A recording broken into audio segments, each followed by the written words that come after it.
Buenos días amigos televidentes. Miércoles 17. Tengo que comenzar diciéndole a la gente de poca fe que hoy es miércoles de ceniza. Hoy se inicia la cuaresma. Ay, sí. El tiempo de cuaresma, desde hoy hasta el domingo de resurrección. Hay un protocolo especial de la iglesia para este año por la pandemia. Eso lo dispuso el Vaticano. No se va a poner la cruz en la frente. Se le va a echar la ceniza en la cabeza arriba ahí, los que tengan cabello alocarlo también. Y no habrá intercambio de ningún tipo. Recuerden aquello de que, acuérdate de que eres polvo y al polvo volverás.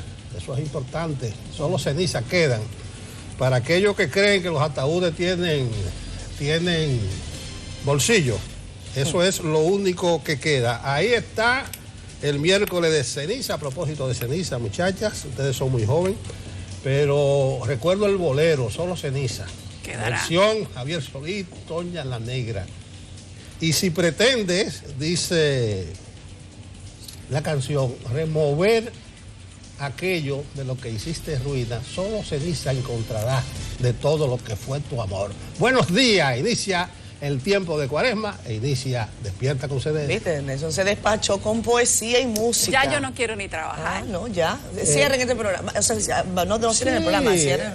El amor que Vámonos para la playa. El amor ya que convertiste en ruina. Ya. Entonces, si tú pretendes remover, ¿qué? Solo ceniza encontrarás. Nelson, tú. No hay nada. Eso es como periódico de ayer. Tu Sí, amor es un periódico algo de ayer, algo sí, así. parecido. Sí. Creo No, que no, este pero todavía anterior. Esto va bien con la ceniza. O sea, solo ceniza solo queda, ceniza señores. queda. Después, Nelson, tú sales un buen bohemio. ¿Eh? Tú sales un buen bohemio, Nelson.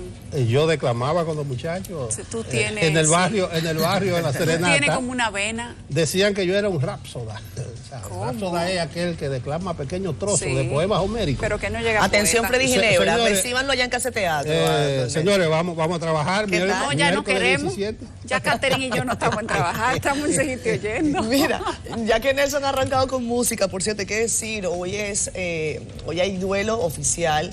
Se ha decretado por la muerte de Johnny Pacheco.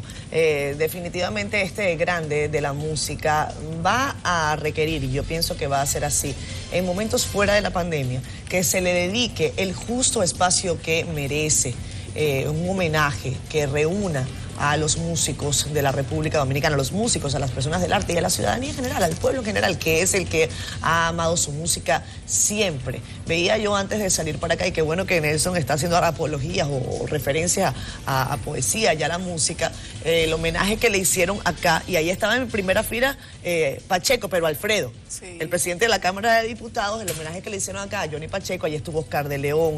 Un Pacheco muy diferente. Sí, dos Pachecos distintos, pero bueno, Pacheco ahí se ve bailando bien, ¿viste?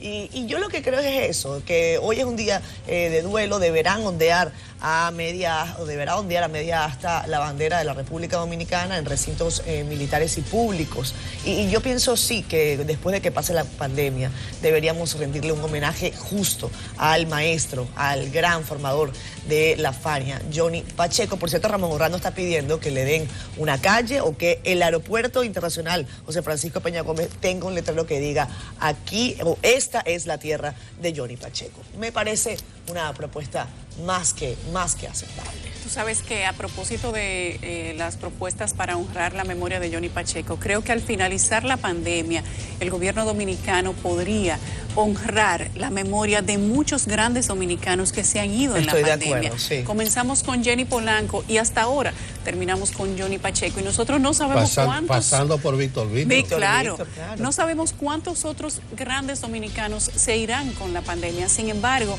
al final de esto creo que sería bueno hacer un acto memorable por gran todas concierto. las personas que se llevó la pandemia, hayan sido conocidas o no, fueran famosas o no, pero muchas familias se quedan con el dolor de que personas que estaban sanas, completamente sanas, se murieron por el contagio del COVID-19.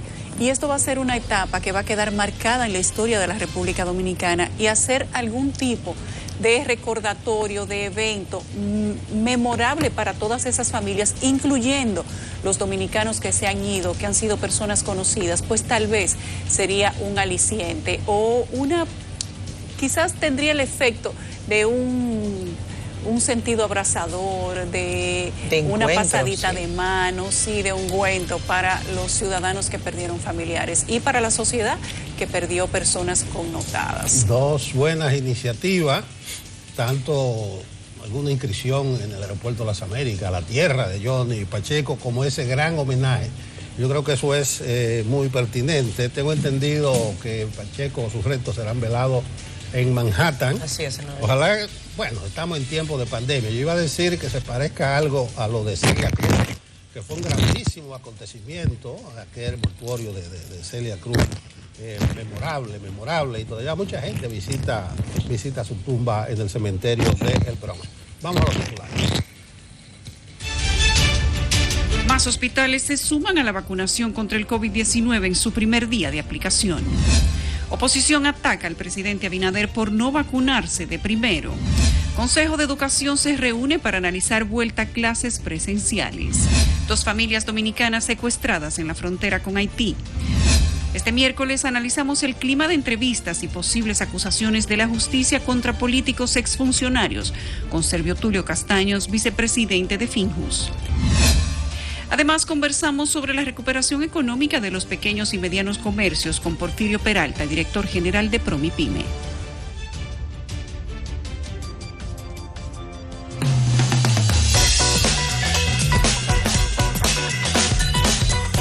Revisamos el panorama informativo en las principales portadas de los diarios de circulación nacional con Susan Castaño, lindísima. ¿Cómo estás, Susan? Adelante. Buen día, Catherine, Yulisa y don Nelson. Placer, como cada día, conectar con toda nuestra audiencia de Despierta con CDN, que está en sintonía y les encanta este recorrido por los principales titulares de los diarios de circulación nacional. Como de costumbre, iniciamos con el Caribe, que destaca en su titular de primera página que el Senado convierte en ley el proyecto de desarrollo fronterizo por 30 años más. Esta vez, la nueva legislación que pasa ahora al Poder Ejecutivo crea la Zona Especial de Desarrollo Integral Fronterizo en beneficio de unas 7 provincias. La fotografía principal corresponde a la histórica jornada que inició a primera hora del día de ayer y que fue transmitido en vivo por aquí. Además, se despierta con CDN y el título nos habla sobre el primer vacunado contra la COVID-19 en República Dominicana. En la esquina inferior derecha trae la fotografía de Jean Luis Rodríguez y la titula de la siguiente manera: el director de la autoridad portuaria trabaja en el saneamiento de la entidad. Sobre color azul, el Caribe resalta que la iglesia realizará un miércoles de ceniza atípico. Esto a propósito de la pandemia del COVID-19, el sacerdote rociará el polvo sobre las cabezas de los fieles y pronunciará las palabras hacia la congregación una sola vez. Una tercera gráfica muestra al presidente Luis Abinader junto a la alcaldesa del Distrito Nacional, Carolina Mejía, y titula de la siguiente manera: inicia la segunda fase de mejoras en la zona colonial. En otro llamado, este diario de casa reseña las declaraciones que ofreciera en el día de ayer la rectora de la Universidad Autónoma de Santo Domingo, Egma Polanco, quien plantea un 5% de alza salarial a los profesores y asegura que la academia no dispone de esos recursos para aplicar el 40% que demanda FAPRUAS. En materia económica, refiere que el Banco Central prevé un escenario alcista en el primer semestre, mas no obstante, la entidad dice que hay espacios suficientes para apoyar el proceso de recuperación de sectores productivos. Pasemos rápidamente a la portada del Listín Diario, que titula en su primera página la siguiente información: la vacunación arranca con buen pie. En la fotografía principal de esa portada se puede ver al presidente Luis Abinader junto al ministro de Turismo, David Collado, y a la alcaldesa del Distrito Nacional, Carolina Mejía, y el título de la gráfica nos habla sobre la puesta en marcha de la segunda fase del rescate de la ciudad colonial. Listín Diario también nos habla de que aún no han definido cuál será el estatus de los haitianos detenidos en el país, refiriéndose específicamente a los funcionarios acusados de conspirar contra el gobierno de Jovenel Moïse. En la parte derecha de esta portada, el llamado refiere al Cabildo, que acepta el reto de intervenir la Duarte con París. Esto a propósito de que el Ayuntamiento del Distrito Nacional se propuso recuperar los espacios públicos de esa zona, mientras que en la esquina inferior derecha de este impreso nos habla sobre la primera obra de infraestructura del gobierno, que dicho sea de paso ya está lista. Pasemos ahora al Diario Libre, que en su titular principal nos habla sobre la vacuna a las primeras 362 personas en el país, detallando que el primer inyectado fue el subdirector y encargado de la unidad de COVID-19 del Hospital Ramón de Lara. Todos estos vacunados se mostraron de buen ánimo y sin reacciones, especifica este escrito. Además, este diario reitera que el presidente Luis Abinader seguirá el protocolo para vacunarse cuando le corresponda. Este titular está acompañado de un mosaico de 3 fotografías captadas durante el inicio de la jornada de vacunación contra la COVID-19. En la parte derecha de esta portada nos habla sobre el Consejo Nacional de Educación, que tratará este miércoles el retorno a la docencia presencial. El siguiente llamado reseña que el Senado aprueba la Ley de Desarrollo Fronterizo y también sancionó la prórroga por 45 días adicionales al estado de emergencia y la modificación de la ley del INAPA. Diario Libre, en su portada, también nos habla del inicio de la segunda etapa de la revitalización de la ciudad colonial. Además, apunta en otro llamado al rechazo de la explotación de Loma Miranda. Esto luego de la solicitud de un permiso que hiciera la empresa Falcondo para explotar los yacimientos mineros de esa montaña de la Cordillera Central. Sobre el color azul, resalta unos 30 millones de dólares y 400 millones de pesos, manejo que tuvo Díaz Rúa, según la declaración de la testigo número 11 del juicio de fondo del caso Odebrecht. Conozcamos de inmediato las actividades con cobertura periodística para este miércoles. A las 9 de la mañana se tiene pautada una rueda de prensa de la Federación Dominicana de Detallistas de Provisiones y el Frente Empresarial en el restaurante Vizcaya de este Distrito Nacional. Para las 9:30, otra rueda de prensa, esta vez del presidente del Colegio de Abogados, en el local de esa entidad. Para esta misma hora, una marcha por el agua en la calle principal de Piedra Blanca en Jaina. A las 9:30, también una conferencia de prensa del Movimiento de Mujeres Trabajadoras frente al Congreso Nacional. Mientras que a las 10, una rueda de prensa del Ministerio de Salud Pública para rendir un balance sobre la situación del COVID-19 en el país. Para esta misma hora se tiene contemplado un piquete del movimiento Patria para Todos frente a las instalaciones del Ministerio de Industria y Comercio. Mientras que a las 11, Leonel Fernández juramentará nuevos miembros a la Fuerza del Pueblo en el local de esa organización política en Gascue. A las 2, una rueda de prensa de la Asociación de Empleados Universitarios en la explanada de la Biblioteca de la UAS. Así finalizo este resumen informativo. Retorno con ustedes. Feliz día. Muchísimas gracias, Susan, por este reporte. Que tenga feliz resto del día.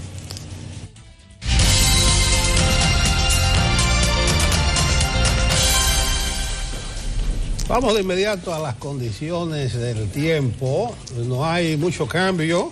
Las condiciones son prácticamente las mismas de inicio de semana. Va a predominar un cielo de nubes dispersas a despejado, con escasas lluvias sobre nuestra área de pronóstico.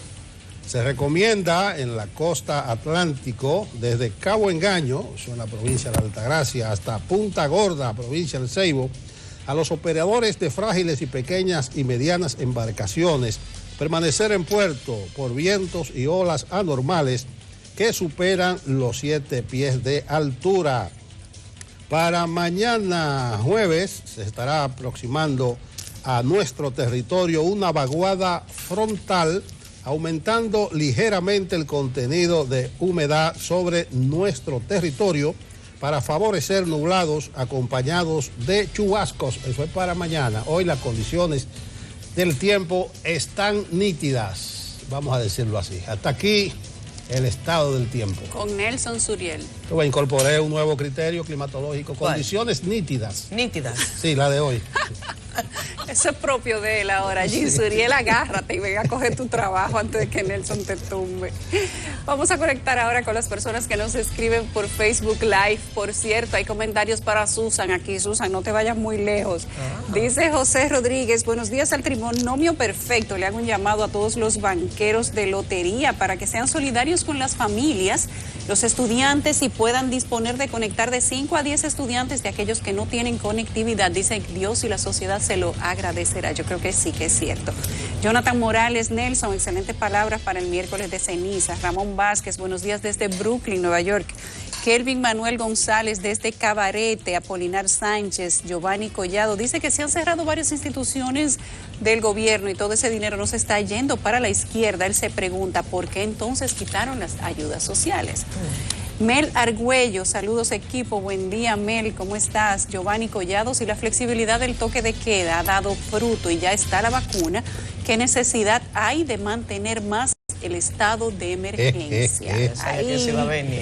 El Senado lo prorrogó por 45 días ayer, a partir del 2 de marzo. No te untes. En la Z dirían, que no va. Llévatelo, cundo. A Félix Rosario, buenos días desde Connecticut, a María Durán, feliz miércoles de ceniza, a María Elena Rodríguez, a Natalia Peralta. Dice Mel Argüello que el clima mundial está retando al humano. Desde hace semanas estábamos en menos 16 grados y este fin de semana más 18. Francisco Aquino. ¿Pero viste la nevada de Texas? Sí, una qué locura, belleza, ¿no?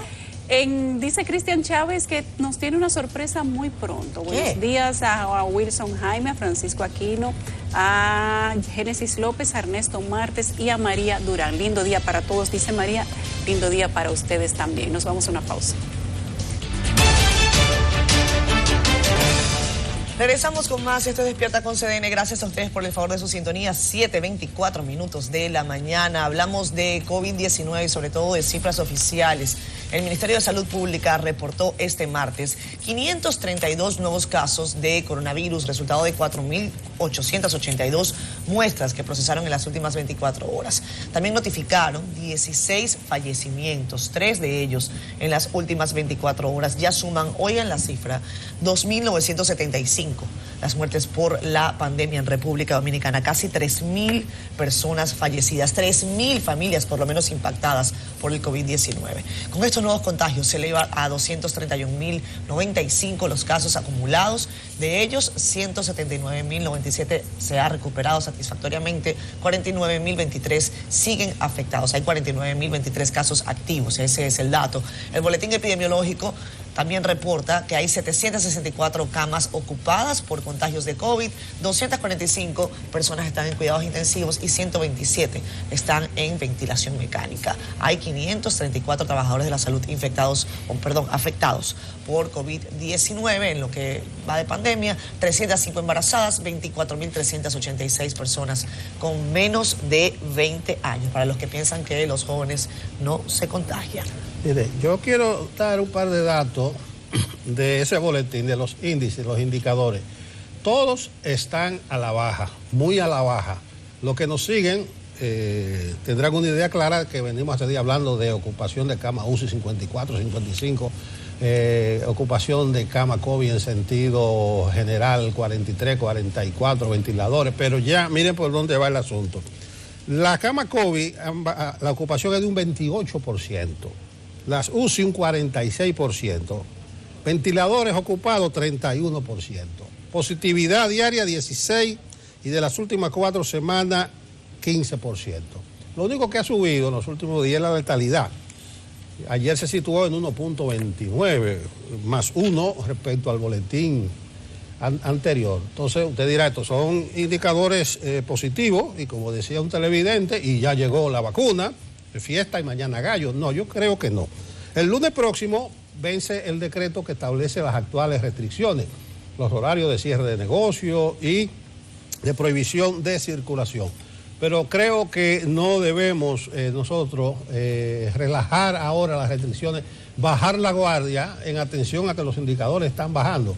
Creo que hay que aguantar un poquito más, porque es que la pandemia acecha. Además, la vacuna, vamos a decirlo así, comenzó a aplicarse ahora y en una cantidad limitada. Y fíjense este dato para terminar. Ayer el Departamento de Salud de Puerto Rico hizo una rueda de prensa y estuvo el gobernador ahí. ¿Qué anunciaron ellos?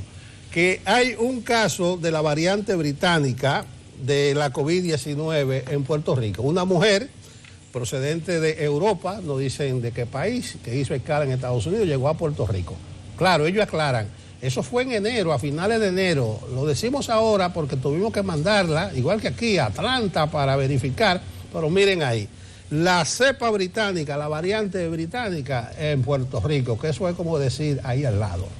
Y a eso hay que agregarle la tercera famosa cepa tailandesa que todavía no se ha descubierto contagio en otros países. Sin embargo, como esto se trata de olas y de que el virus muta en la medida que va teniendo una gran cantidad de contagios y pasando por miles y miles de organismos humanos, pues también vamos a tener que ver más adelante si hay nuevas cepas. Hay que decirle a los dominicanos que el hecho de que ayer hayan llegado las vacunas, antes de ayer y ayer se comenzaran a aplicar, no significa que podemos eliminar el estado de emergencia, eliminar el toque de queda, eliminar las medidas de distanciamiento y el uso de la mascarilla, el lavado de manos, medidas de higiene en general. No hay, y como ustedes ya lo saben, vacuna suficiente, ni siquiera para la segunda línea de vacunación. Apenas estamos en la línea 1A, ni siquiera hemos llegado a la 1B. Entonces, la ciudadanía no puede relajarse en las medidas de protección simplemente porque se empezó a vacunar a los médicos. Están vacunando la primera línea y para terminar con la línea 1A faltarían 2.000 vacunas. Lo dijo el gobierno desde antes de ayer, razón por la cual no se va a vacunar a nadie más que no sea personal médico que está en la línea de batalla del COVID-19. Eso nos deja fuera a todos. Es más, probablemente, según habían dicho las mismas autoridades y lo recalcó la vicepresidenta de la República, a nosotros nos llegue noviembre o diciembre para poder vacunarnos. Esto en el caso de que se cumpla con el calendario de entrega. Que si se retrasa cualquier lote de vacuna de esas, entonces este tiempo se extendería. Por lo que nosotros no estamos ni libres ni a la puerta de la liberación. Decía el presidente que empezamos con el fin de la pesadilla. Apenas comenzamos. No se puede bajar la guardia. La gente no puede pensar que puede salir a violar el tiempo de distanciamiento, a violar el 1.5 metros que usted tiene que tener de otra persona. Ayer estábamos viendo en la noche unos videos de personas en diferentes pueblos del país que han mantenido sus celebraciones nocturnas normal, como que nada está pasando. Y en la llegada de la vacuna podría distorsionar el pensamiento que tiene la gente de que ya puede relajarse y de que no tiene que mantenerse cuidándose. Y eso sería un grave error, porque entonces los indicadores que hoy están a la baja empezarían a subir. Y habría que, con todo y vacuna, apretar las medidas que tenemos en este momento, y la economía de este país no aguanta un apriete más. Entonces la gente tiene que poner de su parte, tiene que colaborar y tiene que mantener las medidas que hasta el momento son las únicas que han estado dando resultados. Hablando de colaboración, yo quiero destacar que una de las noticias que muchos pensaban leer en una jornada como la de hoy estaba relacionada a la voluntad de los galenos, sobre todo los que están agremiados en el Colegio Médico Dominicano, de participar o no, o de recibir o no esta vacuna del COVID-19, la primera que ha llegado, que es la Covishield, o sea, la de AstraZeneca, producida en la India. Esto es bueno decirlo, una cosa es con guitarra y otra cosa es con violín.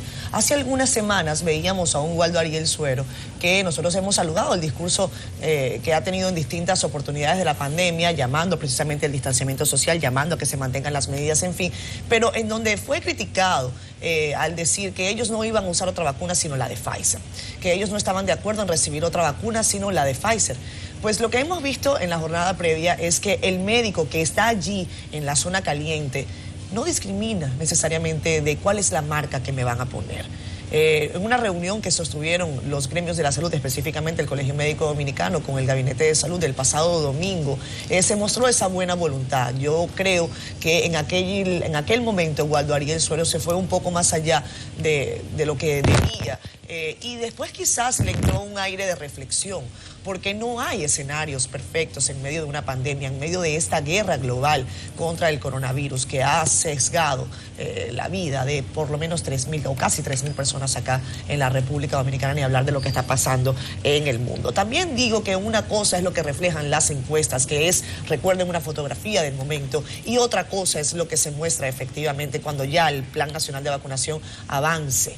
¿Y por qué lo digo? Ese 40% de personas que no están convencidas de aplicarse la vacuna, conforme pasen los días, entiendo yo, y conforme avance también el proceso logístico, van a ir sumándose a esta campaña nacional que el gobierno ha bautizado como Plan País, y yo coincido en ese sentido. Así que una cosa es la fotografía del momento y otra cosa es lo que vamos a ver en los próximos días, porque como bien dice Yulisa, la economía no aguanta más y la gente necesita volver a la normalidad, a la verdadera normalidad, que es a la única a la que a mí me gusta hacer referencia. Eso de nueva normalidad a mí nunca me gustó y me sigue sin gustar. Mire, señores, yo el lunes intuí el tema de la vacuna, no solo porque se suponía que se iba a presentar el plan y que iban a llegar las primeras dosis, iba a estar en los primeros planos. Y lo tomé por la parte de si el presidente Luis Abinader debiera vacunarse de primero o después, o sea, predicar con el ejemplo e irradiar confianza o esperar su turno. Efectivamente, ya se instaló este tema. Incluso legisladores del PLD, del Partido de la Liberación Dominicana, criticaron ayer que el presidente Luis Abinader no se haya vacunado de primero. Ellos dicen que, digo, una crítica opositora, pero el argumento es que debió dar el ejemplo, llevar confianza a la población. Yo creo que tenemos algo por ahí de los legisladores del PLD que se pronunciaron al respecto, director. Sí, así es. Vamos a ver. Las críticas de la oposición. A juicio de los diputados del PLD, la desconfianza que reina en una parte de la población ameritaba que el presidente Abinader fuera el primero en recibir las primeras dosis de la vacuna india de AstraZeneca. Y la pregunta que todo el mundo se hace es, ¿por qué no vacunaron? ¿Por qué el presidente de la República no fue él o el ministro de Salud Pública? Porque Putin lo hizo, Biden lo hizo, ¿por qué aquí no?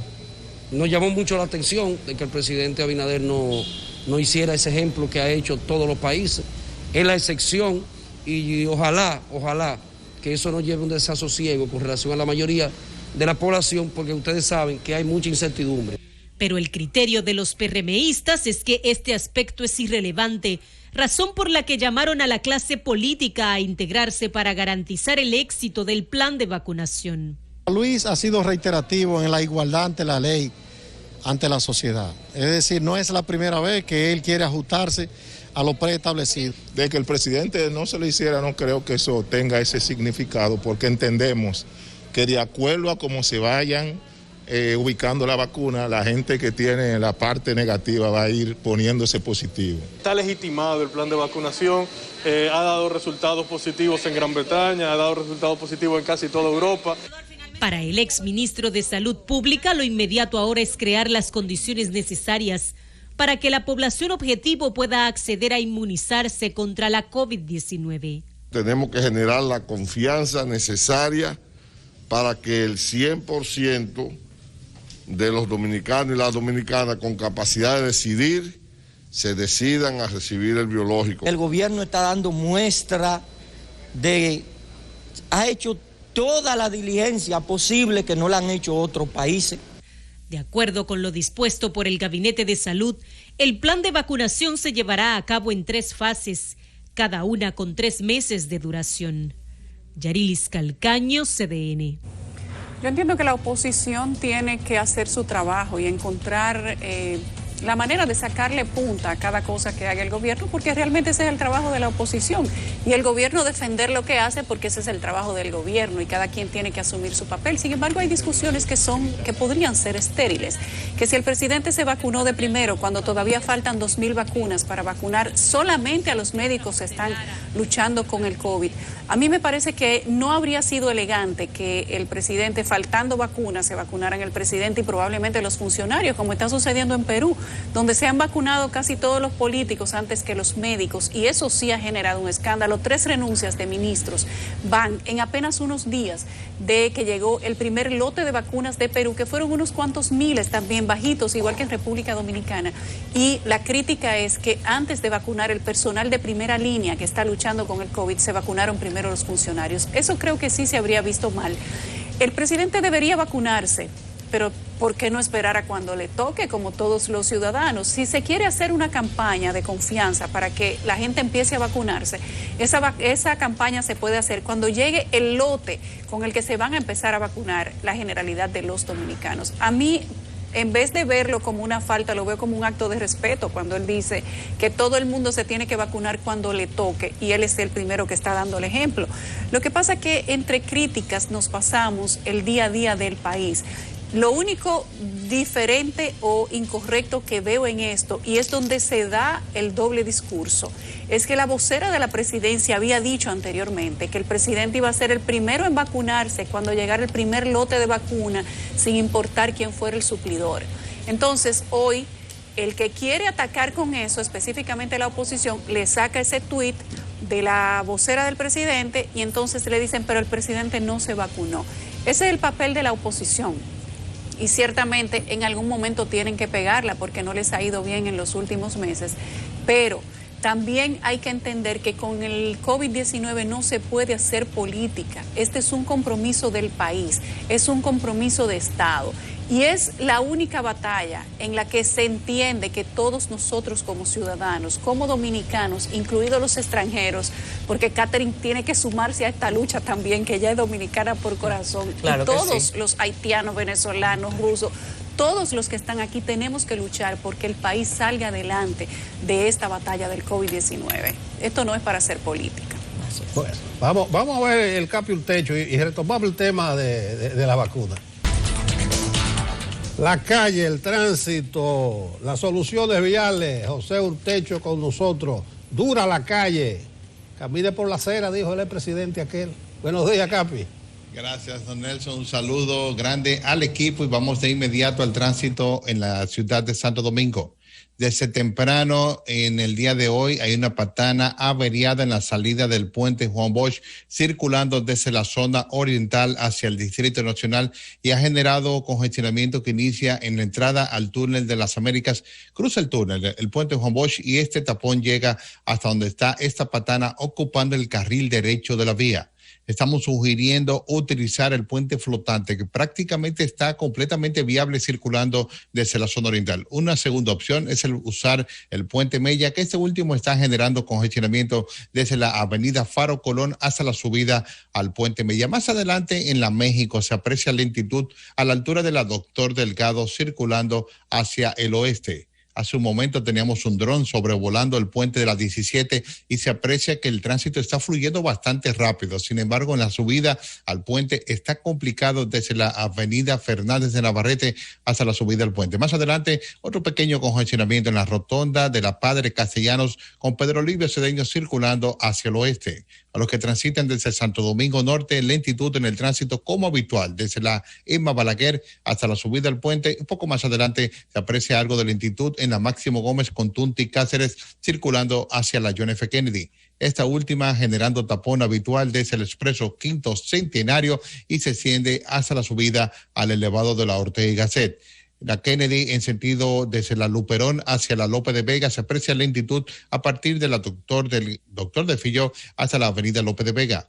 Tránsito lento en la avenida Winston Churchill. Hay un tema con los semáforos de la Churchill con Rafael Augusto Sánchez y Polibio Díaz. No están coordinados, se están generando congestionamiento que inicia en la José Amado Soler y se extiende hasta la Rafael Augusto Sánchez. Estamos sugiriendo en este momento utilizar la avenida Abraham Lincoln, que solo presenta un pequeño congestionamiento a su llegada a la Lincoln 27 en dirección norte-sur. La avenida de los Próceres en este momento sin mayores inconvenientes para circular, dos pequeños congestionamientos, uno a la altura de la República de Colombia, poco más adelante a su llegada a la República de Argentina. La avenida Jacobo Magluta con tránsito lento desde antes del puente sobre el río Isabela y se extiende hasta la República de Colombia. Esta última generando tapón en dos puntos, a la altura del residencial Carmen María y más adelante a su llegada a la Sol Poniente en dirección norte-sur. La entrada al Distrito Nacional por la autopista Duarte, lenta en el kilómetro 14 y más adelante a su llegada a la avenida de los Beisbolistas. Este último está generando un tapón que inicia en la avenida Monumental. La Monumental está viable en dirección norte-sur, sin embargo, en sentido este-oeste se aprecia algo de lentitud sobre la República de Colombia. Finalmente, en el desnivel de la Núñez 27 se aprecia congestionamiento que inicia en la avenida Privada, circulando desde la Luperón hacia la avenida Abraham Lincoln. Es todo lo que tenemos y volvemos con ustedes al estudio. Gracias, Capi Urtecho. Mañana temprano nos vemos por aquí. Sí, señor. Hasta mañana. Sobre si el presidente debió vacunar primero o esperar el turno en la fase que le corresponde. Decía que puse el tema el lunes, porque yo sabía, yo conozco mi país, pero además hay un problema comunicacional de lo que se quiera transmitir. Podría ser, por un lado, que se dé el ejemplo, predicar con el ejemplo. Mire, yo me estoy poniendo la vacuna, ya que el mismo gobierno ha dicho que un 40%, según sus encuestas, no está en eso de vacunarse. O, como dijo ayer el presidente, que él es un ciudadano más y que él va a esperar su turno cuando llegue la franja de 50 a 59 años. Podría hacer esas dos cosas. Lo único malo en esto es el ruido que se crea. Ya Yulisa mencionaba a la directora de comunicación que dijo que cuando llegue la primera vacuna, cual que sea, el presidente Abinader sería el primero en vacunarse. Incluso en algún momento el presidente dijo que se iba a vacunar de primero. Entonces, lo que lo daña son las distintas versiones. Por la oposición, no se preocupe. Si el presidente se vacunaba primero, esos mismos políticos iban a decir exactamente lo contrario. Miren, el presidente, hay privilegios, quitándole el turno a una enfermera, a un médico, a los que están verdaderamente en la primera línea. Lo único malo de esto es la distinta versión. Incluso la primera dama dijo ayer que el presidente no se vacunó porque llegaron pocas vacunas. Que él tenía la intención, dijo ella, de vacunarse de primero. Entonces ustedes ven el ruido. Entonces, en ese sentido... Tienen que ponerse de acuerdo. Ponerse de acuerdo. Y lo que hay que hacer ahora es una campaña agresiva para crear conciencia, para motivar a la población para que se vacune, en lo que pueden jugar un papel de primera línea los medios de comunicación. Y aquí llamo la atención, no solamente de los medios, sino de los periodistas, de los estudiantes de periodismo, porque se están produciendo algunas distorsiones. Miren, señores, el meme no es noticia. Yo veo que muchos medios cogen cualquier meme como noticia.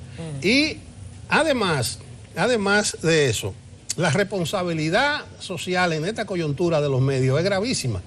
Usted en un medio no puede caricaturizar la vacuna, caricaturizar la campaña de vacunación, hacer un relajo de eso. Si usted por alguna profesión de fe no cree en vacuna y dirige un medio, usted dice no se vacune porque eso es cosa del demonio. O como dijo alguien por el Medio Oriente, y que la gente se afeminaba, si se vacunaba, se volvía homosexuales.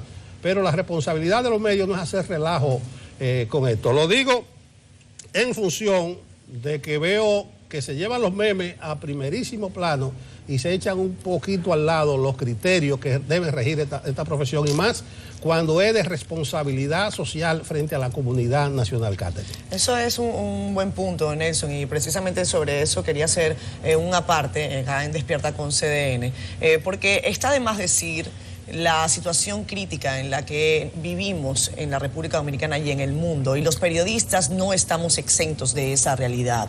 Si hay alguien que está llamado a reflexionar sobre el ejercicio del periodismo, es el periodista. Y precisamente por eso es este aparte. La caricaturización de una situación tan delicada como la vacunación debe llamarnos a la reflexión a todos los que vivimos de esta maravillosa profesión llamada por García Márquez el mejor oficio del mundo. Vean esto, estamos en tiempos de fake news, estamos en tiempos en donde la credibilidad vale lo que sean sus números de likes o de visualizaciones. Esa imagen que ustedes ven en pantalla la utilizaron varios medios de comunicación ayer. Y yo, que soy una abanderada de la libertad de expresión, que soy una abanderada de las libertades en general, no puedo decirle a nadie que no la utilice. Sin embargo, sí puedo criticar en un periodista algo que le pregunté a mis compañeros si podía decirlo al aire, pero es lo que yo he denominado la mala leche, la mala voluntad. el ánimo de dañar un proceso, no del presidente Abinader, no del Palacio Nacional, un esfuerzo que debe congregarnos a todos los que vivimos en este maravilloso país, en donde hay 3.000 personas fallecidas.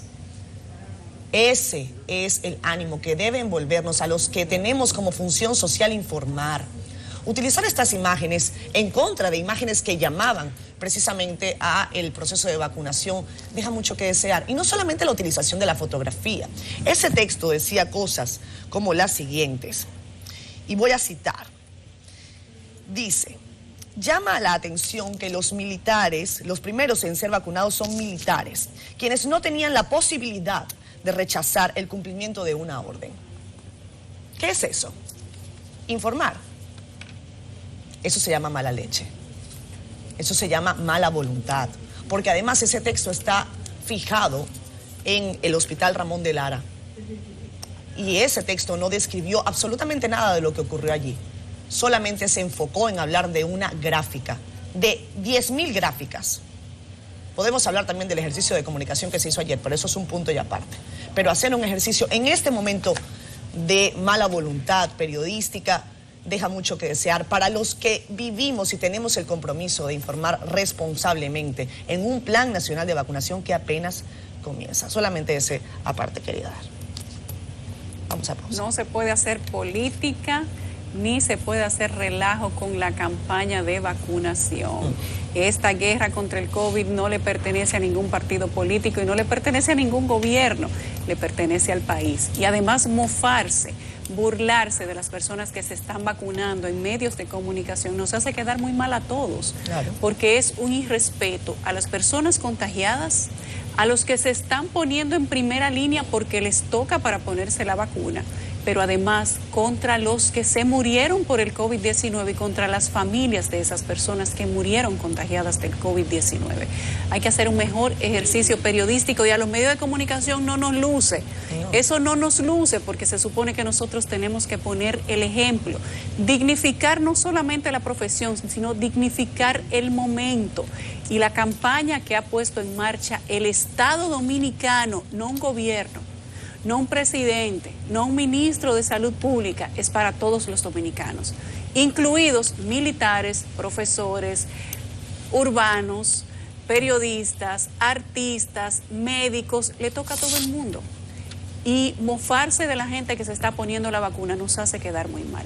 Ojalá y podamos reflexionar al respecto y no seguir haciendo un circo de lo que está sucediendo con el plan de vacunación. Si la gente pone mala cara, eso es particular de cada quien. Si pone buena cara, qué bueno. ¿Ustedes le vieron el tamaño a la aguja que tiene un tema de profundidad en la aplicación de la vacuna? Es una aguja como de este tamaño. Debe tener algunos 2 o 3 centímetros.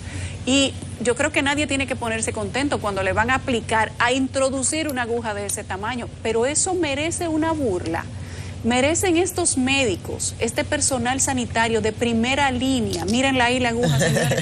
Eso te lo entran por un brazo y te deben de aplicar el líquido en el otro. Sí, merece el personal sanitario una burla de este tamaño y que la burla la hagan los mismos medios de comunicación. Esto no puede ser posible, eso es vergonzoso. Sí, debería darnos vergüenza. A los mismos medios de comunicación es que deberían darle vergüenza. Bueno, una última cosa a mis amigos del Palacio, que dejen lo de Abinader de ese tamaño y que se vacune cuando le toque. Claro. Que comiencen una campaña agresiva, pero no que llegó la Pfizer, no Moderna, que lo dejen así. Miren el orden. Abinader tiene 53 años. Él entra en la 5ª vuelta. Número 1, personal de salud de primera línea, que fue lo que comenzó ayer. Número 2, el resto del personal de salud. Número 3, mayores de 60 años. Número 4, presente. Población policial y militar del frente. O sea, no es todos los guardias y los policías, no, los 60.000, 70.000. Lo de la primera línea de batalla. Los que están cogiendo lucha en la calle. Y es el 4, el 5, persona entre 50 y 60 años. Ahí entra el presidente en la 5ª vuelta. A la pausa.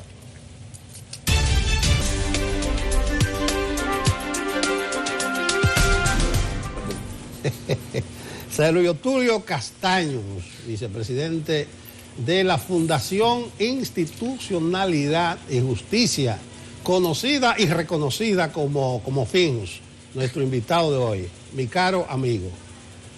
Nada, gracias por la invitación y a buena hora. En un buen momento. En un buen momento, claro que sí. Estaba esperando que tú volvieras por estos lares. Y me voy a tomar la libertad de hacer la primera pregunta. No me toca, pero tenía pendiente de decirte, ¿por qué Finjus le dio un espaldarazo a Luis Henry Molina, presidente de la Suprema Corte y presidente del Poder Judicial? Ahora, en mitad de una polémica de denuncia, ¿por qué? Bueno, nosotros hemos venido haciendo cosas con la Suprema Corte de Justicia. Por ejemplo, todo lo que tiene que ver, y fue en el marco de esa actividad que yo hice esos pronunciamientos. ¿En el marco de qué actividad? En el marco de que estábamos socializando un proyecto de reglamento que va a servir a todo lo que tiene que ver con el sistema de escalafón a lo interno del Poder Judicial. Y ese es un proyecto de reglamento que nosotros apoyamos. Porque uno de los grandes problemas históricos que se le ha presentado al sistema de justicia es todo lo que tiene que ver con los ascensos y todo lo que tiene que ver con los traslados. Y este proceso de instrumentación, de construcción de ese reglamento, bueno, hemos visto que se ha hecho conjuntamente con todas las asociaciones de jueces y con todas las instituciones de la sociedad civil que hemos querido participar, entre las cuales está Participación Ciudadana, Ángel, creo que el CONEP mandó algunas observaciones. Y bueno, analizando lo que era ya la presentación del producto final, evidentemente de que va a ser una herramienta que va a contribuir a fortalecer la independencia interna de los jueces a lo interno de ese poder del Estado. O sea, de eso es de lo que se trata. Honestamente hablando te lo digo. Y obviamente en ese marco y en ese sentido, nosotros estamos implementando un proyecto en donde vamos a instalar y vamos a construir un observatorio judicial. Pero es en esa dirección que hemos venido apoyando a la Suprema Corte de Justicia, como siempre lo hemos hecho desde cuando estaba Mariano Germán. O sea, la Fundación Institucionalidad de Justicia generalmente trabaja con los actores del sistema. Lo mismo hacemos con Jenny Berenice, lo mismo hacemos con la policía. Y en el marco, vuelvo y te reitero, de esa actividad fue que nosotros hicimos ese pronunciamiento. Esa es la realidad. O sea que esos pronunciamientos no abarcan las otras denuncias que se han hecho, o sí las abarcan. Bueno, depende de qué tipo de denuncia tú me puedes hablar. Por ejemplo, te menciono dos. Hay una auditoría, un auditor de la jurisdicción inmobiliaria que hace en su renuncia él hace un informe de esa auditoría que él había hecho y habla de que actores de actualmente están en la jurisdicción inmobiliaria fueron los actores principales de 4 procesos de registro de título que él menciona por nombre, con acta, con parcela, con todos los datos en su informe auditado. Y él dice que las personas que estaban como el frente de esos procesos irregulares ahora son personas con altos cargos dentro de la jurisdicción inmobiliaria, y él entendía, dice que hacía el reporte para que se investigara si se podía investigar, pero que recibió tanta obstrucción en medio de ese proceso que a él lo único que le quedó fue retirarse. Pero fíjate, ya eso es otra cosa, porque ya eso es una imputación. Entonces eso sí hay que investigarlo. O sea, muchas veces nosotros de la Fundación nos referimos a cosas que se dicen, no lo que ha sido el producto, nada de ya todo, está hablando de que hubo una auditoría que reflejó eso. Bueno, yo creo que es responsabilidad del Poder Judicial de darle una respuesta a eso. Yo creo que eso no merece mayores debates ni mayores discusiones. Eso es otra cosa. Nosotros sí nos oponemos a cómo muchas veces se le critica al presidente de la Suprema Corte de Justicia actos cuya responsabilidad son del Consejo del Poder Judicial. O sea, se personaliza en el presidente de la Suprema actuaciones que son del Consejo. Y a eso es que nosotros nos hemos referido. Pero ya a lo que ha sido el desenlace o el producto de una auditoría, evidentemente de que eso ya el Poder Judicial está en la obligación de tener que dar una respuesta. Eso es otra cosa. Eso es otra cosa.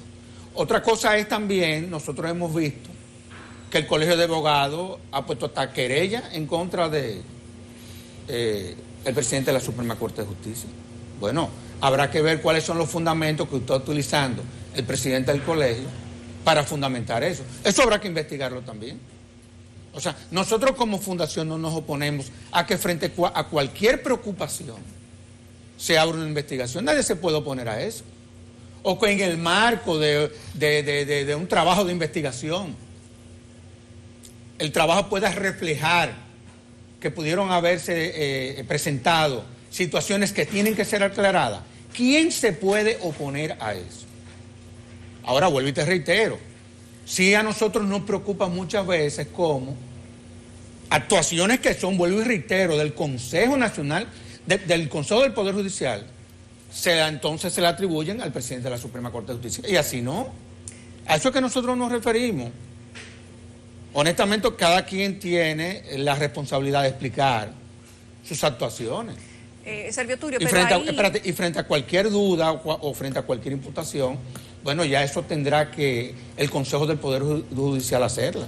Pero a eso nosotros no nos oponemos. Ahí, frente a eso que tú hablas del Consejo del Poder Judicial, en esa misma investigación se evidencia que los actores actuales del Consejo del Poder Judicial, en su mayoría, son personas muy cercanas al presidente de la Suprema Corte de Justicia, y eso también es una cuestionante, ¿no te parece? Pudiese ser. Ahora habría que ver y habría que, sobre la base de una investigación, ver qué es lo que eso real y efectivamente se determina. Honestamente no te lo digo. Yo lo que sí he dicho es que, y te lo digo honestamente hablando, o sea, yo no me refiero a cualquier sobre la base de un trabajo que se haya hecho, sobre la base de una investigación que se haya abierto. A eso nadie se puede oponer. Pero para mí, o sea, y es lo que yo he dicho, y lo he dicho con mucha sinceridad, para mí me es muy cuesta arriba, para mí es lo que yo he dicho, que el presidente de la Suprema Corte de Justicia, sobre la base de lo que ha sido su trayectoria al día de hoy, honestamente hablando, hasta tanto no, porque la gente se presume inocente, pienso yo. Y ese es un principio que nosotros como fundación siempre hemos defendido. Pero hasta tanto no intervenga una decisión que pueda condenar eventualmente al presidente de la Suprema Corte de Justicia o a los miembros del Consejo del Poder Judicial, nosotros tenemos que presumir su inocencia. O sea, esa es otra realidad también que nosotros tenemos que tener en cuenta. Ahora, se han hecho imputaciones a las cuales el Consejo del Poder Judicial tendrá que dar una explicación. En eso yo te doy toda la razón, honestamente hablando te lo digo. Pero también hay otra que honestamente hablando, a uno como que no entiende. O sea, yo nunca entendí cuando se inició el proceso de selección de los jueces del Tribunal Constitucional que se abrieran tantas denuncias en contra del presidente de la Suprema Corte de Justicia, sobre todo cuando el otro día se iba a reunir el Consejo, como tampoco entendí que el propio presidente del Senado de la República inclusive convocó a que el presidente de la Suprema Corte de Justicia asistiera al Senado a una especie de interpelación. O sea, se dieron una serie de situaciones como que uno no estaba entendiendo bien en honor a la verdad, Yulisa. O sea, a eso era que nosotros nos referíamos. Pero vuelvo y te reitero, ya cualquier acusación, cualquier investigación que se haya hecho, cualquier auditoría que pueda haber reflejado, evidentemente de que es una responsabilidad del Consejo aclararlo. Servio Tulio, hay otros temas que están también sobre la mesa, en la palestra pública nacional. El presidente de la República, a través de su asesor jurídico, ha decidido llevar adelante un proceso de ley para regular los referendos. ¿Por qué se habla de una ley de referendo en este momento, desde tu perspectiva y según lo que tú puedas acercarnos? Pero espérate, pero ven acá, Yulisa, ¿por qué tú me haces la pregunta? ¿Fue que aquí se hizo algún trabajo de investigación o, digo, hablando con claridad? Porque probablemente yo no esté manejando los conceptos. Sí, claro. Eso fue lo que pasó. Claro que sí. Pues yo tendría que verlo. ¿Dónde se evidenciaron esas denuncias? Bueno, yo tendría que verlo. Se profundizaron esas denuncias e inclusive aparecen actores externos. Sin embargo, no, porque no estaba entendiendo la lógica del programa. De su investigación, no de las denuncias externas. Bueno, y esas son las denuncias a las que nosotros decimos que se le debe dar una respuesta. Es más, y no necesariamente una respuesta pronta, pero por lo menos esas denuncias tienen que ser investigadas. No, y además es una responsabilidad del Consejo frente a cualquier preocupación, evidentemente, que hacer las aclaraciones del lugar. En eso tú tienes toda la razón. Digo, yo desconozco el contenido de los programas, honestamente no te lo digo. para que no estaba entendiendo la lógica del asunto. Hablando Tiene mucha lógica lo que está planteando el presidente. Lo que pasa es que ya ese trabajo se hizo. Ya hay un proyecto o anteproyecto de ley de referéndum que inclusive lo trabajó Félix Bautista, que lo hemos venido debatiendo muchísimo en el Senado. Ahora es bueno que el presidente manifieste esa preocupación y te voy a decir por qué. Porque es que nosotros hemos diseñado en la Constitución una serie de herramientas que van dirigidas a abrirle un espacio a la ciudadanía para que participe. Y no se están usando. Y no se están usando porque no la hemos reglamentado a través de la ley. ¿Qué podría ser reglamentado con No, todo lo que tiene que ver con el porcentaje, el mecanismo, cómo se va, por ejemplo, a organizar todo el proceso. Es verdad que la Junta Central Electoral va a tener de una u otra forma que organizar el proceso, pero eso hay que reglamentarlo. Por ejemplo, nosotros no hemos aprobado la ley del indulto. Aquí no hay ley de indulto. Fíjense que en los últimos 11 años aquí no se ha indultado a una sola persona porque no hemos aprobado esa legislación. Esa ley la trabajamos en la Cámara de Diputados. Y porque antes se hacía por decreto y era un desastre. Pero bueno, tú sabes lo que pasó la última vez sí. Y mejor ni hablemos de eso. Porque luego de eso ningún presidente se ha atrevido a indultar a nadie. Esa es la realidad. Pero vuelvo y te reitero, el mismo presidente creó una comisión, la Consultoría Jurídica, para darle seguimiento al Código Penal, donde ya todo eso se ha debatido. Eso es bueno, que desde la presidencia se manifieste la voluntad de que esa pieza legislativa salga pronto. O sea, yo creo que todo eso hay que verlo como positivo, honestamente hablando. En la medida en que el Ejecutivo participe en todos estos procesos, yo creo que vamos a acelerar finalmente que sean aprobadas todas esas leyes que son fundamentales. Eso es un tema de esas leyes y reglamentos de la Constitución del 10. La semana pasada comentábamos, se aprobó una ley para elevar a 11 los viceministerios. Ay, ¿por qué ahora? Es una cosa que venía de viejo. La reforma constitucional, ahí está lo del referendo, que no sé por qué, dice el consultor jurídico, todos son abogados jóvenes. No sé si eso es un plus o ustedes los viejos no pueden aportar mucho. La reforma constitucional, porque también está pendiente lo de la Procuraduría, ese tipo de cosas. ¿Tú crees que es pertinente ahora? ¿En la actual coyuntura? Sí. No, yo dejaré eso. No ahora con la pandemia, ni mañana ni pasado. No, yo dejaré eso para más adelante. Ok. Yo sostengo la tesis de que para que el Ministerio Público sea independiente no hay que reformar ninguna constitución. Esa es mi forma. A fin de cuentas, yo creo que la Constitución establece la independencia funcional del Ministerio Público y la ley orgánica también. Y hemos visto que eso depende mucho del temperamento o el carácter de quien ocupa la Procuraduría, la posición. O sea, ahora mismo se percibe esa independencia. Pero nombrada por decreto. Sí, nombrada por decreto. Eso hay que quitarlo. Aquí lo que, bueno, ya más que para la independencia sería para garantizarle la inamovilidad. Es decir, que un presidente, habiéndote nombrado, sea por un periodo, que no te pueda destituir a menos que no sea a través de un juicio político o algo así. Eso ya es otra cosa. O para crear el Ministerio de Justicia, es decir, para quitarle atribuciones al Ministerio Público que por su naturaleza no le corresponderían, sino a un Ministerio de Justicia. Esas serían las razones, pero cuando yo oigo que es de que para crear la figura de un Ministerio Público independiente, me da la impresión de que quienes se expresan en esa dirección no han leído la ley orgánica del Ministerio Público. Honestamente hablando te lo digo. Ahí está todo. Ahí está todo, absolutamente todo. O sea que yo pienso que esa reforma constitucional de la que se está hablando, yo creo que debiera dejarse para más adelante y concentrémonos en aprobar ahora las leyes que manda la Constitución del 2010, que dicho sea de paso, no la hemos podido implementar de una manera absoluta, porque no hemos aprobado las leyes que debimos de haber aprobado. Entonces, ¿cómo podemos estar hablando de una eventual reforma a la Constitución cuando la que tenemos no la hemos aplicado a plenitud? Mira, hay un artículo de la Constitución que consagra la iniciativa legislativa popular. Tampoco existe esa ley. Pero, ¿y esa ley la trabajamos en la Fundación? Bueno, pero eso es vital. Pero o sea, totalmente. No hay que dar mucha vuelta. Pero mira por qué, Nelson, qué es lo que pasa, para que los televidentes entiendan. La lógica constitucional, para que tú entiendas.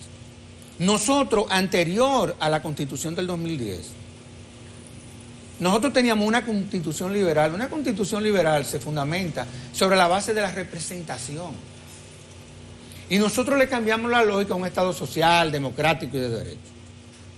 ¿Qué pasa? Ahí entra entonces el componente de que lo fundamental, lo primero desde la Constitución, es la persona. Y por eso es que tú ves que se crean herramientas a través de la cual se le garantiza, en principio, al ciudadano su participación en todo lo que son los procesos de construcción de normas, de políticas públicas. Pero ¿qué ha sucedido al cabo de estos 11 años? Porque el 26 de febrero se van a cumplir 11 años de haber proclamado la Constitución del 2010. Que nosotros no hemos aprobado ninguna de las leyes que hacen operativo todas esas herramientas que ustedes han mencionado. Entonces, ¿cómo nosotros podemos hablar de una reforma a la Constitución que tenemos cuando no la hemos podido implementar? Vamos a concentrarnos y aprobemos las leyes que están haciendo falta para hacer operativa la Constitución y después hablemos de una reforma. Y con relación a la composición de esas comisiones, no es verdad que son toditos jóvenes. Ahí hay gente de la edad tuya, pero de la edad mía. Se vendió como jóvenes. Bueno, pero tú no dijiste que tú eras joven. Es lo mismo. No, Nelson es un joven progresista. Tú te buscas Antoliano y él lo dice, jóvenes, que si yo qué, que van a impregnar. Hay muchos jóvenes, inclusive vinculados a la fundación, que han trabajado en muchos de esos proyectos. Esa es la verdad. Yudelka, Polanco, Génesis Bello, Edgar García, esos son abogados de la fundación. Todos los miembros de la comisión que nosotros teníamos de derecho penal, ahí está Eduardo, tu amigo. Núñez. Que es una estrella, uno de los penalistas. Se creció en estos días. No, es que él siempre.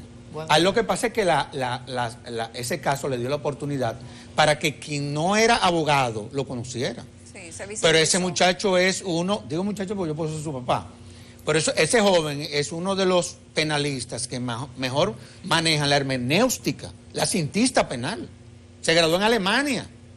Y su padrino de tesis es uno de los jurisconsultas europeos más connotados. Y este muchacho ha venido con una visión interesantísima. Entonces, él es miembro de la comisión también. Pero está Pedro Balbuena, que es de tu edad. ¿Tú ves? Hay muchísimas. Félix Tena, que de fin también. Como asesor, yo lo digo, se vendió como joven. Eso es lo que yo objeto, porque yo conozco a muchos de ellos. Sí, pero lo que yo veo es que fue bueno la creación de esas comisiones, porque muchas veces, en la medida en que nosotros, como nosotros tenemos tanto tiempo trabajando en estos temas, porque todo está escrito ya, ya todo se escribió. Qué bueno que hayan creado estas comisiones, porque uno se va desgastando en el proceso. Y vienen estos jóvenes, y los que no son jóvenes, entonces impulsan lo que a nosotros como que se nos anquilosó.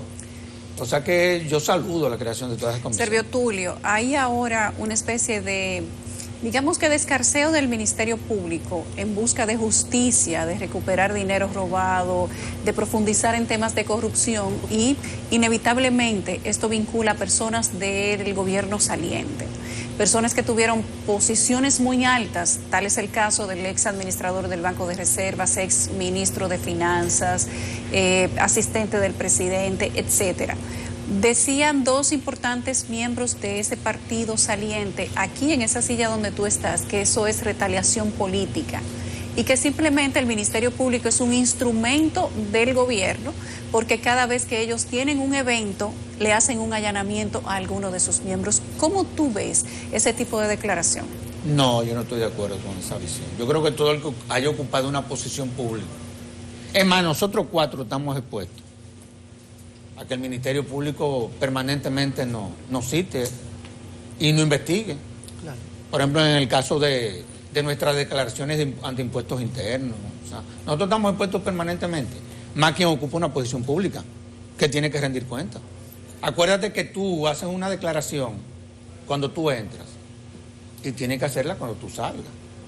Y sobre la base de lo que tú declaras, entonces a ti concilian lo que tú le declaraste a la Cámara de Cuentas, porque vía la Cámara de Cuentas que uno hace la declaración, vía lo que tú declaraste ante la Dirección General de Impuestos Internos. Yo siempre he dicho que la lucha contra la corrupción en este país no es tan complicada, porque tú solamente tienes que conciliar lo que tú, se supone, tú venías declarándole a Impuestos Internos todos los años, porque nosotros todos los años tenemos que hacer nuestra declaración ante la Dirección General de Impuestos Internos, y lo que tú declaraste cuando tú ocupabas una posición. Eso no es tan complicado. Parece que por primera vez se está haciendo en esta ocasión. Tulio, nos dice que se acabó el tiempo. Sí. Ah, no, así a mí no. se me quedaron como 3 o 4 se preguntas. vale. Mira, el cronograma... No, pero yo me voy tranquilo porque yo no sabía, tú ves que Yulisa como que te había cogido la cuerda conmigo, pero yo creo que ya eso se aclaró. No, yo tengo otra cuerda, yo tengo otra cuerda contigo. Yo tengo otra cuerda contigo que no va a dar tiempo, lo del prechequeo. Sí. Que, pero ahí tenemos diferencia. Eso y que incentiva el turismo, eso es un Mira, bobo. yo te voy a decir lo pero siguiente. acabamos. No, ustedes me pueden acabar todo lo que... No, que acabamos el tiempo del programa. No, pero espérate, tú me vas a dar un minuto. No, eso un minuto. Un minuto. Mira, lo primero es que ese acuerdo, en principio, en el 2015, se declaró inconstitucional. Luego se hace otro acuerdo a los fines de ajustar el acuerdo a la sentencia del Tribunal Constitucional. Y por el control preventivo de los tratados internacionales se manda de nuevo al Tribunal Constitucional. ¿Cómo interpretas tú que 4 jueces que salieron del Tribunal Constitucional hicieron una rueda de prensa fijando una posición clara de oposición a eso? O sea, ellos salieron y convocaron una rueda de prensa. ¿Qué? No es usual. Yo no creo que en el mundo yo haya visto, desde el punto de vista comparado, una situación como esa. Además que pone en una situación muy difícil a quienes siguen siendo miembros de ese tribunal. O sea, yo no sé, pero yo no quisiera... Son personas a las que yo respeto, somos colegas, pero la verdad es que no es usual. Lo que sí es que yo estoy totalmente de acuerdo con ese acuerdo. Yo fui embajador de la División de Estudios Internacionales de la Cancillería y me tocó manejar la parte legal de la política exterior en el año 1996-2000. O sea que entiendo más o menos las estructuras de los acuerdos internacionales. Gracias. Y creo que es un acuerdo muy provechoso. Gracias. Manejado correctamente. Yo me quedé Obviamente que sí. Acuérdate que el propio educación. acuerdo dice, porque esas son las cosas que hay que decir, que las partes se obligan a las leyes nacionales. Exactamente.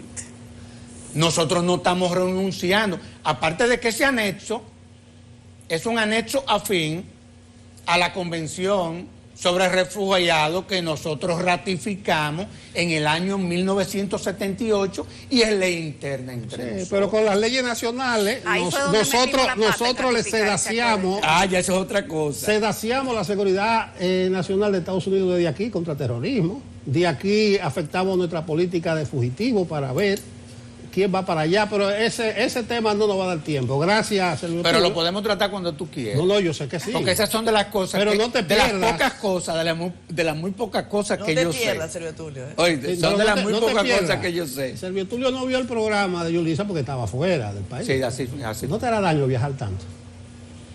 No, porque son cosas académicas. Son cosas académicas.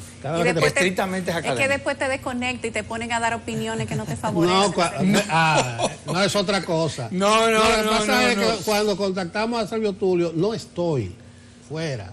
Y desde que llega, aquí está con nosotros. Te utiliza. No, lo agradezco. No, gracias, Sergio Tulio. Gracias, Sergio Tulio. No creas. No te dejes utilizar. No, queda pendiente, porque yo sé que los televidentes saben como que se quedó algo en el ambiente, que hay como que... Otra invitación queda pendiente. No, pero cualquier situación que merezca una aclaración, evidentemente de que yo siempre a ti te voy a dar la razón y tú lo sabes. Si hay algo que reflejó una auditoría interna, lo interno del Poder Judicial, yo creo que es una obligación del Poder Judicial, sobre todo del Consejo, aclarar eso. Eso yo creo que no creo que merece ningún tipo de... Bueno, Sergio Tulio Castaño. Porque en eso estoy totalmente de acuerdo contigo. Sin más generales, Sergio Tulio Castaño, a la paz. Regresamos con más. Esto es Despierta con CDN. Gracias a ustedes por estar con nosotros. Acá tenemos una segunda entrevista interesante. Porfirio Peralta, director general de Promipyme, quien ha venido ya en un par de ocasiones a este espacio. Le agradecemos que se tome el tiempo para estar aquí. Gracias por permitirme estar aquí de nuevo. Significa que tenemos noticias importantes, ¿verdad? Consejo Nacional de Promoción y Apoyo a las Pequeñas y Microempresas. Pero también usted de Banca Solidaria. Banca Solidaria es un programa de Promipyme que está dirigido a los microempresarios, especialmente a los informales. Mire, ya usted tiene 6 meses ahí. Yo creo que ya usted puede hablar de realizaciones. Sí, ¿Qué usted puede destacar? No. Bueno, lo más importante es que a nuestro presidente le pareció que no era suficiente lo que estábamos haciendo y decidió que dispusiéramos de 2.500 millones de pesos para el sector de las MIPYMES, especialmente para las pequeñas empresas manufactureras, que es un tema muy importante para nosotros. Y lo más importante es que la tasa de interés se nos pidió bajarla a un 6% anual. Y además de eso también para el sector industrial, para el sector de comercio un 10%. Y además también que pudiéramos darle 6 meses de gracia a nuestros clientes para permitir que puedan reinventarse de nuevo, especialmente aquellas empresas que se dedican a producción de productos para el Estado, lo que fabrican los uniformes escolares, los zapatos de los estudiantes, los muebles escolares como los pupitres y todo ese tema, para que podamos relanzar a este sector tan importante. Pero definitivamente que también el sector de las microempresas, aquellos negocios pequeños que no están formalmente constituidos, también darle la mano para que puedan seguir trabajando y puedan seguir generando nuevos empleos. Y por lo más importante, sostener los empleos en este momento que necesita este sector mantenerse activo en la producción. Señor Peralta, a propósito de la semiapertura que tiene el gobierno dominicano de la economía del país y de que hay una posible oportunidad de que los empresarios de los pequeños y medianos negocios pudieran abrir nuevamente, ¿cuál es la situación de ese sector en este momento? Muchos de ellos se habían quebrado y se había dicho que había un plan para impulsar la micro y pequeña economía, pero en este momento, ¿cuál es la radiografía? Bueno, en el caso de nuestros clientes, que tenemos una cartera de 135.000 clientes a nivel nacional, hemos podido mantener, de hecho, no tengo ninguna información que ninguna empresa haya cerrado. Sin embargo, sí reconocemos que hemos tenido que atender otros sectores que no atendíamos, como el sector del turismo. Hay muchísimas pequeñas empresas que se dedican... Perdón, ¿usted no tiene información de que pequeñas y medianas empresas hayan cerrado? Nuestros clientes, que no son todo el sector de las MIPYMES. Pero sí le decía que no hemos visto obligado a entrar a otros sectores que no atendíamos, especialmente el sector del entorno del turismo. El presidente nos ha indicado y precisamente estuvimos recientemente en Puerto Plata y estuvimos en Cabrera de Nagua, que son polos turísticos, que hay una cantidad de pequeños empresarios que se dedican a dar servicio al turismo. Y hemos entrado en ese terreno que no estaba contemplado en los planes de nosotros para ayudar a ese sector. Pero sí, definitivamente que hay inclusive pequeñas empresas que tuvieron que cerrar sus puertas. Muchas pequeñas empresas que se manejaban con los bancos, no necesariamente con Promipyme, pues nosotros hemos estado también impulsando y ayudándolas a que puedan abrir. Pero con relación a la cartera de clientes de nosotros, mantenemos una mora por debajo de un 2%, lo que significa que nuestros clientes se han mantenido, han seguido pagando y muchos de nuestros clientes se han reganchado de nuevo con los préstamos. De tal manera que algunas personas que tenían pagado el 70% de su préstamo han vuelto a tomar préstamo de nuevo. Y eso nos ha permitido sostenerlo y mantenerlo. Y eso ha sido una estrategia que ha tenido mucho interés el presidente, que atendamos este sector, un sector tan importante. Se dice que el 60% de los ingresos de los hogares dominicanos depende de la MIPYME, lo que significa que este sector es preponderante para nosotros. Se habla también sobre el tema del impacto de este tipo de medidas en el asunto laboral, en la creación o mantenimiento de empleos. En ese sentido, ¿cuál es el impacto que ustedes han venido registrando desde que empezaron?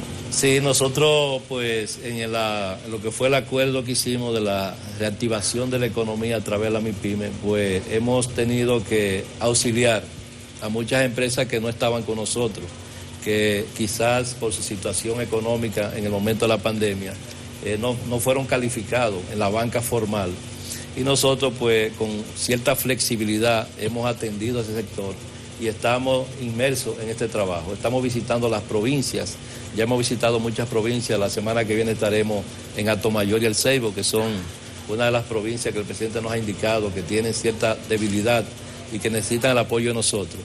Yo entiendo que definitivamente estamos en una situación de crisis, fruto de la pandemia, todos reconocemos la situación, pero el esfuerzo que estamos haciendo, el compromiso que tenemos con el sector, nos está permitiendo ayudar a que muchas pequeñas empresas no cierren sus puertas.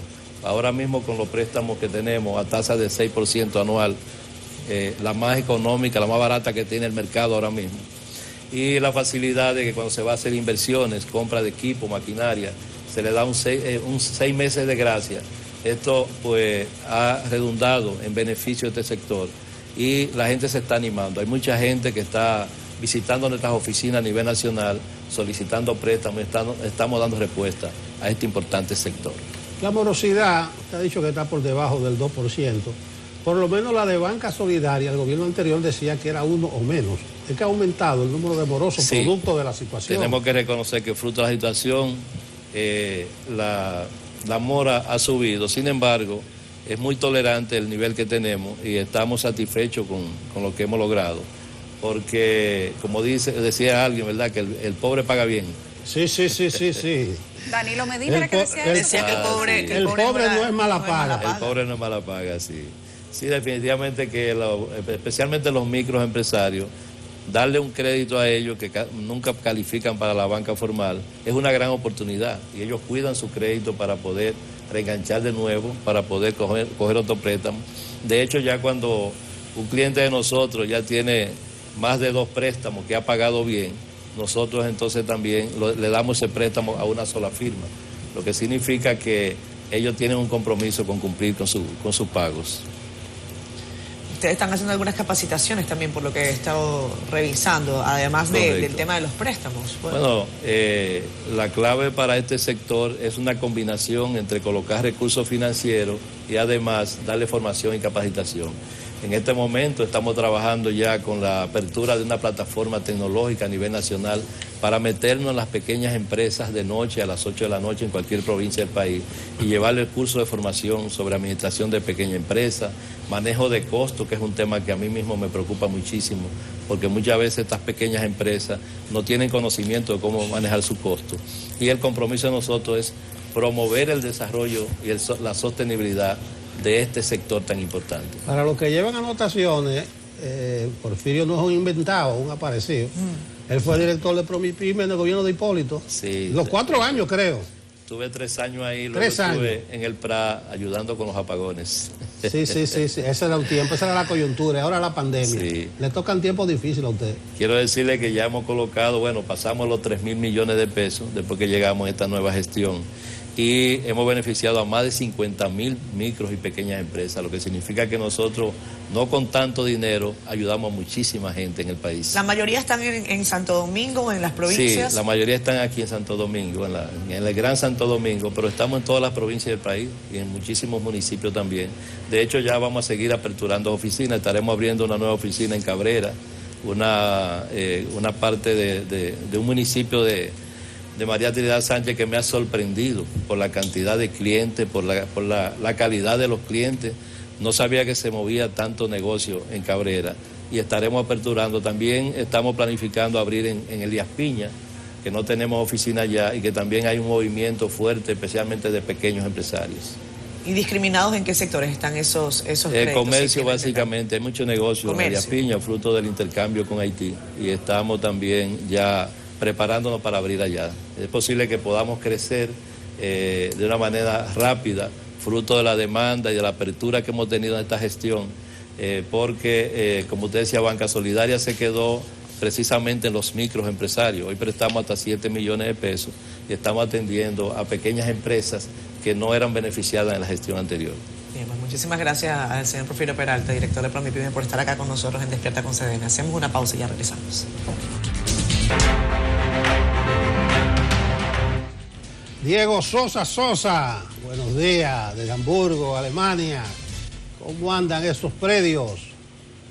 Muy buenos días, por aquí estamos muy bien, viendo que usted está muy mejor acompañado otra vez. Porque sí, aquí está Fran Camilo con nosotros. También, además de... además de... Diego, mira, te prometí traerte un librito cuando tú eras ciudadano de a pie. Esta joya. No tiene tiempo, una tesis que desarrolla Diego y que el manejo del tiempo no existe. Dice él que lo que hay que aprender a ser efectivo manejando tus tareas. Miren ahí, me tienen la foto de Diego, eso debe ser el 2007-2008, mírenlo ahí. Con cabello y cuando era ciudadano de a pie.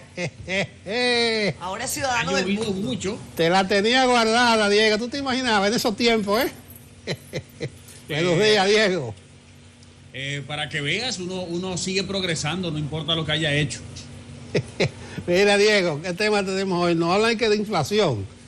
Eso es muy pertinente porque yo vi el informe del Banco Central, el famoso IPC, el índice de precio al consumidor.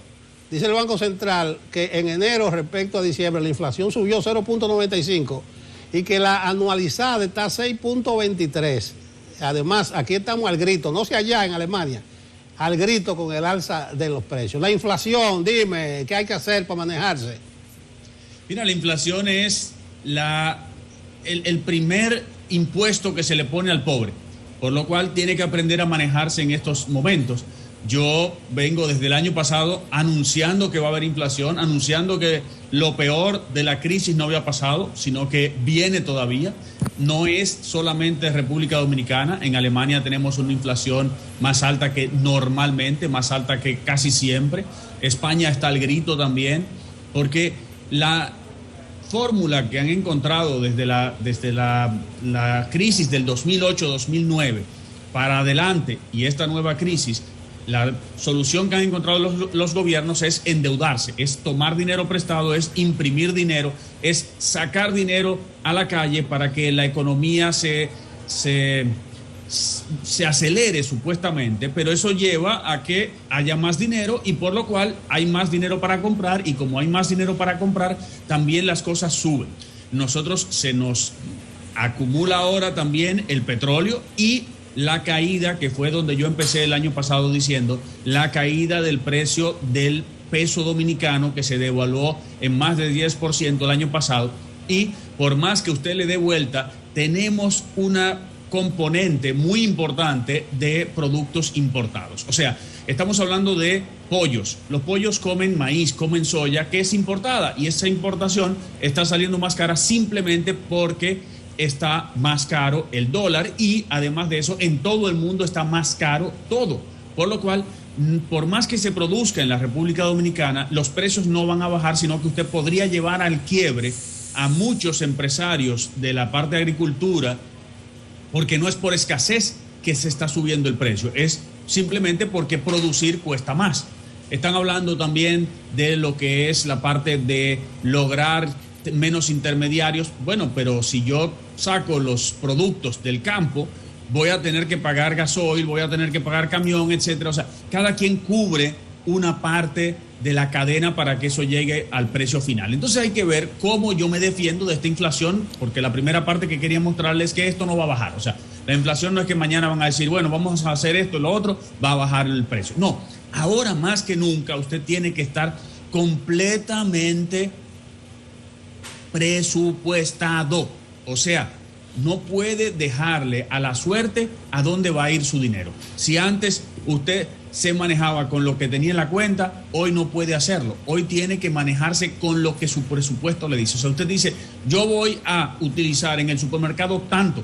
No salga con la tarjeta de crédito que lleva más que eso si usted sabe que no le va a alcanzar el dinero. Entonces diga, bueno, son 2,000, son 4,000 para el supermercado. Con eso salgo para el supermercado. Yo veo mucha gente en el supermercado que hace su compra y cuando va dejando para último las cosas que son menos prioritarias y dice, ¿cuánto van? Cuando llegue a tanto me avisas. Y entonces ahí eligen los últimos productos que pueden y el resto lo dejan en el carrito. Eso es una forma de defenderse de la inflación porque realmente tenemos la misma cantidad de dinero, si acaso, para enfrentar más gastos. La inflación quiere decir que si subió en un 1%, es lo que costaba 100 el mes pasado, o digamos a final de año, cuesta 101 a principio. Y como tú decías, 6%, quiere decir lo que costaba 100 cuesta 106. Si te vas a más grandes números, lo que costaba 10.000, ahora cuesta 10.600.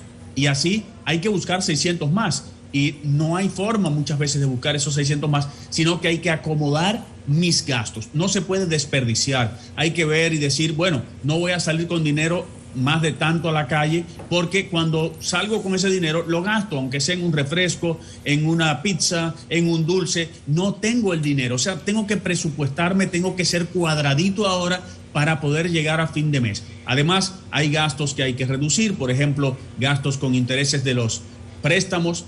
Hay que revisar todo eso, hay que tratar de que me bajen, hay que tratar de buscar un préstamo de consolidación, hay que recortar donde quiera. Si estoy comiendo queso, tengo que ver, yo siempre digo, 1 libra de queso en la nevera dura lo mismo que 3/4. ¿Por qué? Porque la gente pasa y le da un pellizco, la gente pasa y come mientras hay, la gente le pone más al sándwich porque hay queso.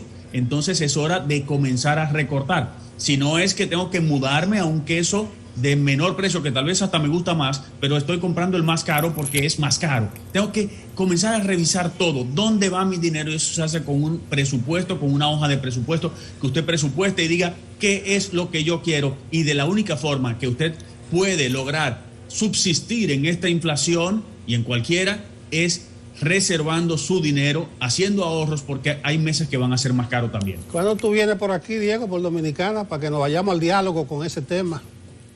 Desde que pueda, mi hermano. ¿Y qué actividades tiene tus asuntos? En el momento tengo muchas actividades, pero son de las empresas, así que son invitaciones de las empresas, hay cursos con empresas, etcétera.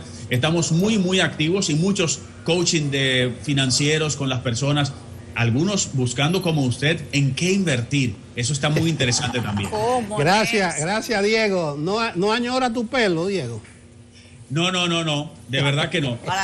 Me daba más trabajo. Acabamos, nos vemos el miércoles. Invertir en champú. Exacto, ya me lavo la cabeza con jabón. Señores, en las redes, Diego Sosa, en todos. Gracias, Diego. Gracias, Diego. Nos vemos el miércoles. Bye, bye. Hasta el miércoles. Nos vamos contigo, Diego Sosa. Hasta mañana.